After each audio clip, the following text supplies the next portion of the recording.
Біздің Конституцияның халықаралық міндеттемелердің басымдылығы моделіне көшу бұл жай ғана құқықтық жаңашылық қана емес, бұл расында да өз еліміздің егемендігімізді қорғау жолындағы маңызды қадам.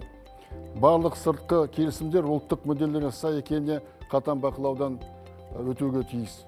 Бүгінде жаһандық саясатта халықаралық құқық жүйе әлсіреп, оның орнына мықтылығының қуығы деген пайда болып отыр. Сол себептен Қазақстан ең алдымен ұлттық мүддесіне, өзінің негіз заңына арқа сүйеу керек. Ақ жол демократиялық партиясының бұл мәселе бойынша ұстанымы нық.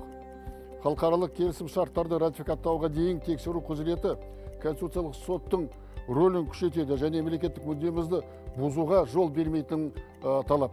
Мысалы, бұл норма табиғи ресурстарымызды сыртқа шығаруға мүмкіндік беретін жасырын, халықтың жасырын механизмдерге тосқауыл қояды.